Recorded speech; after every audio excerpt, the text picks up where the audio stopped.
Bueno, comenzando con el trabajo de el doctor José Luis Martí, mi exposición va a consistir en más o menos una temática a tratar, que es la calidad legislativa en la democracia de los últimos tiempos.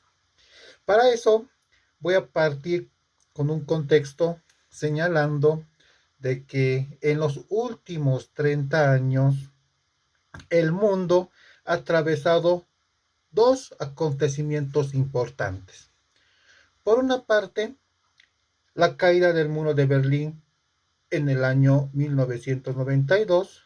Eso ha producido de que los regímenes democráticos de gobierno vayan teniendo una hegemonía sobre aquellos regímenes que no eran democráticos.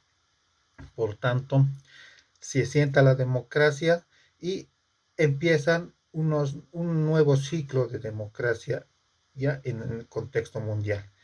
El segundo acontecimiento parte por el 2001 con la caída de las Torres Gemelas. Y la caída de las Torres Gemelas también tiene una implicación política. Y esa implicación política va a pasar porque primero aquellos gobiernos democráticos que estaban hegemonizando en ese momento ahora vayan a alinear sobre aquellos gobiernos que no tenían base democrática. Y además, también es a partir de ese momento donde aquellos elementos de esas viejas herramientas, se trata de cambiar, ¿no? Para de alguna manera proteger las fronteras. Entonces, esos procedimientos tradicionales que habían sido prácticamente desgastados, se empiezan a implementar con las nuevas tecnologías para con un fin de resguardar la seguridad del Estado y cuidar las fronteras. Y a partir de ese momento, desde ese momento acontecimiento, entonces se deriva a que se tenga que implementar, ¿no? nuevas tecnologías, nuevas tecnologías en diversas áreas. Y estas nuevas tecnologías en estas diversas áreas, el área de la legislación no va a ser una excepción. Por tanto, ahí se va a plantear pues el ciudadano, ¿no? Cuando se implementan estas tecnologías, si realmente las leyes que el Congreso las aprueba son naturalmente justas, ¿no? ¿Cómo son aprobadas estas leyes? ¿O quiénes son los que las aprueban en última instancia? Entonces, eso va a definir, a replantear cómo es la calidad legislativa, ¿no? en un sistema de gobierno democrático. Por eso es de que partía con estos dos contextos o acontecimientos, porque es a partir de ahí donde la era de la tecnología en un sistema democrático va a tener mucha relevancia y por tanto va a hacer de que los estados tengan que evolucionar, ¿no? prácticamente sus procedimientos legislativos para que las leyes sean más legítimas, sean más inclusivas y se tenga un proceso más transparente. Bien, para replantear entonces esta calidad legislativa, lo que se tiene que tomar en cuenta, ¿no? partiendo de esa pregunta, si las leyes son justas o no las son, entonces se tiene que tomar en cuenta otro subcontexto. Y este subcontexto va a partir en que primero reflexionar sobre la complejidad que hay de las sociedades. Y esta complejidad que hay en las sociedades, en especial en América del Sur y en Centroamérica, parte por unas sociedades que son gran parte multiculturales. Cada parte, cada multiculturalidad de cada sociedad expresa un contexto, una realidad propia y por tanto también las leyes tienen que estar a ese nivel, tienen que estar aceptadas a ese contexto. Entonces ese es un primer elemento el por qué se tiene que reflexionar en mejorar la calidad legislativa. Otro de los elementos es el factor de la globalización.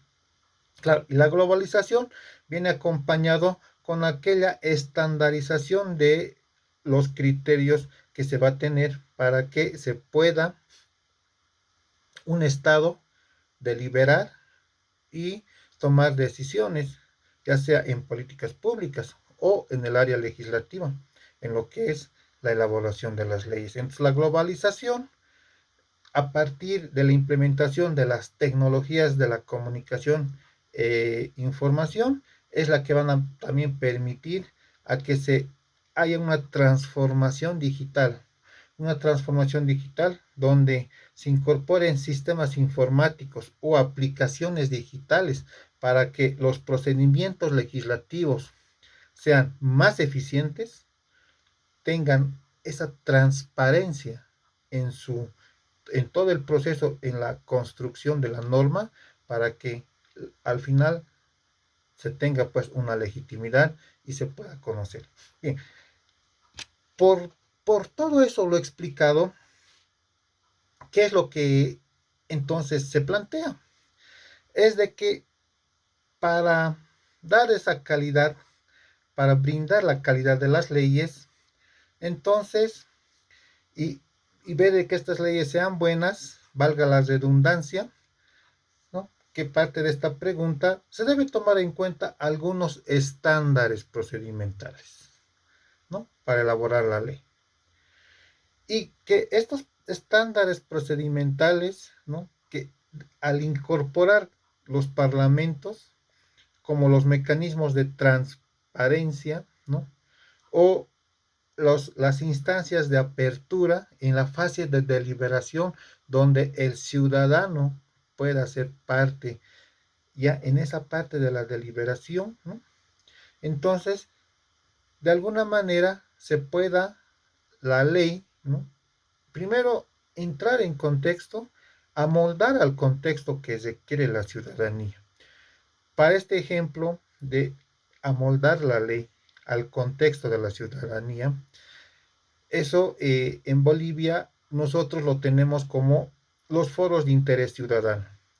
Los foros de interés ciudadano que van a consistir en que un legislador socialice la ley, ¿no? Pueda hacer entender al ciudadano cuál es el lenguaje político y jurídico de la norma.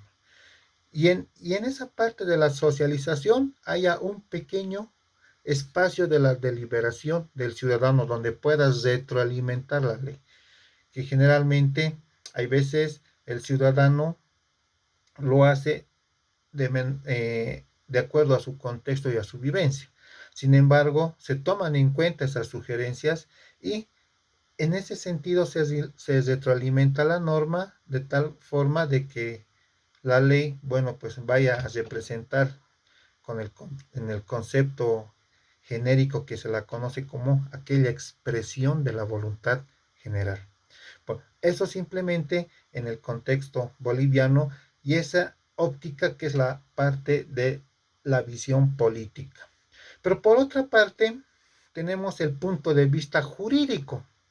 El punto de vista jurídico parte en que la ley o el proyecto de ley debe estar en base a una legitimidad democrática. Y esa legitimidad democrática se va a expresar pues en un procedimiento legislativo establecido en la norma. Y ese procedimiento legislativo que establece la norma debe contemplar entre sus diversas etapas la etapa de la deliberación, donde se pueda incorporar los consensos y los disensos de las distintas fuerzas políticas que componen el Parlamento. Entonces, eso va a permitir de que en la deliberación esa ley haya podido ser debatida sanamente, haya podido incorporar y haya podido ser incluyente entre las mayorías y las minorías y por tanto esa ley goce, ¿no? Goce de legitimidad. Aclarando que, conforme también lo descrito por el profesor Martín, ¿no? la legitimidad democrática o normativa, ¿no? No es confundida con aquella democrática descriptiva que señalaba Max Weber. Entonces, en esa parte yo también coincido con el criterio de que la legitimidad normativa parte ya por lo establecido en una norma para simplemente establecer deliberaciones de carácter procedimentales. Y por último, desde el punto de vista de la justicia, ¿no? Desde el punto de vista de la justicia, bueno, la ley es justa o va a ser justa cuando incorpore pues aquellos principios o valores de los derechos que las teorías de la justicia tomen en cuenta. Por ejemplo, en Bolivia, ¿no? Se toma en cuenta en el marco normativo de la ley 348, que es la ley de violencia contra las mujeres y género, ¿no? Los derechos de género, en especial de las mujeres, ¿no? Que para la teoría feminista y la sociedad que condiciona o que está con esa teoría, entonces va a ser pues una ley justa, porque va a estar incorporado los derechos, van a estar incorporados algunos deberes y más que todo la protección que el Estado va a dar sobre la sociedad que está inclinada a esta teoría. Y por tanto esa ley se va a considerar justa, ¿no? Y va a responder a las necesidades que tiene la población. Entonces, desde diversos enfoques o teorías de la justicia, la ley también va a ser considerada como justa cuando incorpore aquellos principios, aquellos mecanismos que van a tener en cuenta estas ópticas teóricas a fin de que la ley también pueda responder al criterio de justicia y por tanto, ¿no? También se tenga o se garantice la calidad legislativa. Para terminar, simplemente señalar de que bajo estos tres criterios, que es desde el punto de vista de la justicia, de lo político y de lo jurídico, se va a poder garantizar y analizar lo que es la calidad legislativa en un sistema normativo de un Estado. Y esos son los mecanismos de que cada enfoque se tiene que tomar en cuenta en un parlamento para poder establecer leyes justas, leyes transparentes y leyes que sobre todo garanticen la legitimidad. Con eso concluyo mi participación y muchas gracias por la atención prestada. Permiso.